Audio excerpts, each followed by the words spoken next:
The SANDF is investigating the circumstances around one of their boats being spotted on the Zimbabwean side of the Limpopo River border. Yesterday, the SANDF deployed troops to intercept illegal crossings. The Beitbridge border post has processed over 200,000 immigrants entering South Africa since the new year. Newzroom Afrika's Scara Mafokone has been closely watching developments and has more for us from there. Scara, any leads on why that is, that boat was caught on the Zimbabwean side of the border? Good afternoon to you, Mbumelelo. They are saying it is justified why that boat was spotted on the Zimbabwe side of the river. And the justification is that they had two speedboats which are patrolling the Limpopo River, intercepting those illegal entry of boats from Zimbabwe to South Africa. So what happened yesterday, that around 11 o'clock, when they were trying to intercept one of those boats, they bumped into it, trying to direct it towards the South African side of the border, and then apprehend those people who were controlling the boat and the people who were trying to cross illegally. So that's their justification. And furthermore, they say that their boat started stalling. So what happened is that when the current was too strong, it pushed the SANDF boat towards the Zimbabwean side. But what we witnessed following that incident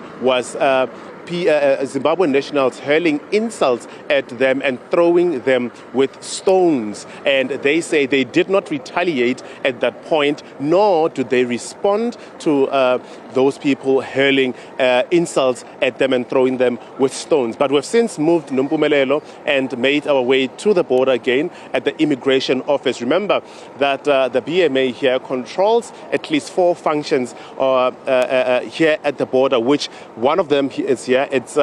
It's immigration, where we were at the river and alongside the border fence, that is law enforcement. They've also got the agriculture function and the port health function. But let me bring into the conversation Mpumelelo Sipho Chauke. He is the chief border guard here at Beitbridge, and he's just going to talk to us about developments here at the immigration office. Chauke, thank you so much for joining us. I see you could literally count these people standing here, just quite a handful of them here. Does this speak to the fact that the West is over in terms of processing people coming from Zimbabwe into South Africa?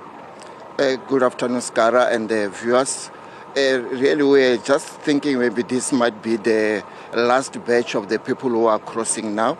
But now I've tried to engage my counterpart on the Zimbabwean side to check whether maybe there might be light vehicles or buses coming down this side. They just told me that we might anticipate more cars coming down this side because most of the factories are opening tomorrow here in South Africa, and some of those kids who are schooling in South Africa, they might be coming down today with the parents where schools are opening on Wednesday or Thursday.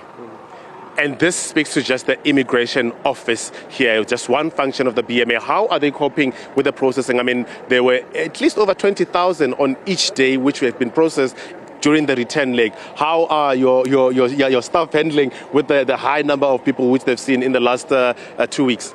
Scara, I've been seeing my guys really, they've worked hard because these past 3 days, we've been processing close to 22,000. Like yesterday, for the past 24 hours, they've processed 23,000, which is huge number than the one which we processed when these people were going out of the country. Really, my guys, I feel really shame for my officials down here because they worked very hard.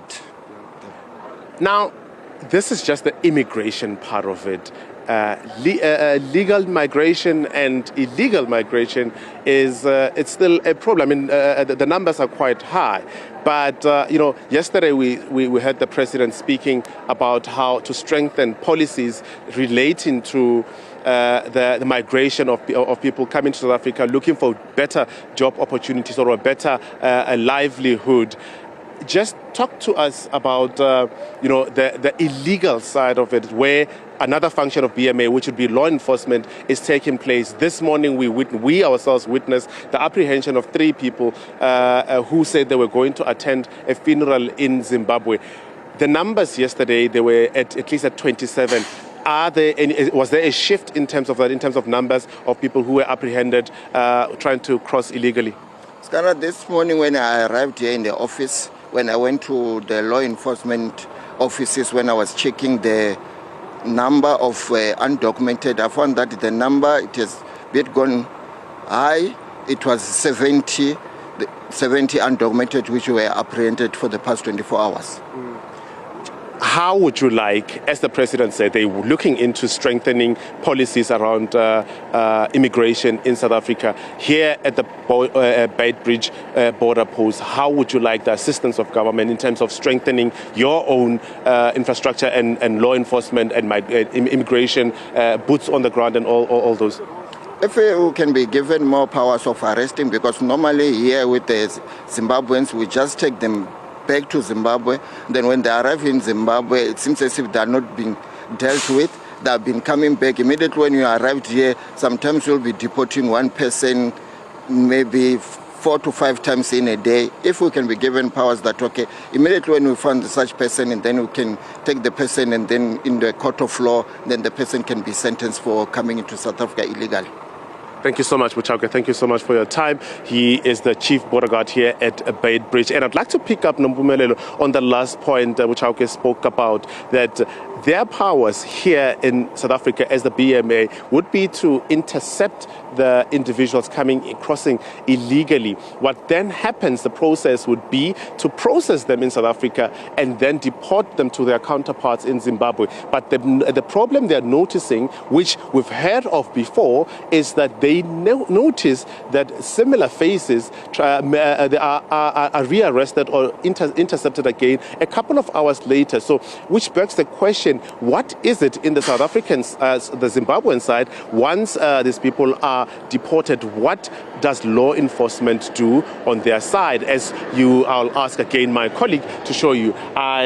We spoke of these numbers and we were told there's just one bus behind me, that these are the only remaining people who are to be processed here in South Africa at the immigration office. But like Muchauke told us, that they're anticipating quite a number of buses, not a lot, and it would seem that the peak they spoke of, the second peak of high numbers of people who were crossing to come back to work, to go to school. Where I think it's safe to say we're over the worst in terms of processing and crossing the Beitbridge coming to South Africa, at least legally. All right, Scara, well, that's good to know, because I was going to ask ahead of that anticipated second surge, seeing as schools are opening this week. I mean, if we are past the worst of it. But in the days preceding this, when you have been at the border post, have you been seeing the use of digital processing tools? Earlier on, we had a conversation about the immigration white paper, which seeks to make use of the digital era in order to quickly process individuals who are crossing into the country. Indeed, Nompumelelo, we were able to witness inside the immigration office. So unlike last year in December when we were in Libombo, where systems had to be, for lack of a better word, abandoned, so a hybrid system had to be introduced where the manual processing of individuals had to take place because of the high number of people who were there, and the BMA said they anticipated that there would be unrest at that port of entry. Hence, they switched to a hybrid system. But unlike in Libombo, I've noticed that here at Beitbridge, the processing is still, they're still using the same technology, which would be a biometric system whereby your passport is scanned to go through. Now, when the scanning happens, it runs through the database of institutions or law enforcement agencies like the Interpol to flag if the person who is crossing into that country perhaps may have transgressed or is on a watch list or on a wanted list. So what we have witnessed inside is that the systems are up and systems are working, and and the systems they're working on is the biometric system, whereby it picks up on any transgressions that whoever is traveling may have. So at this point in time, it would seem inside the immigration office, the systems are still functioning as they should, and they are using those technological advanced systems as you which you spoke about. Scara Mafokone out at the border there for us.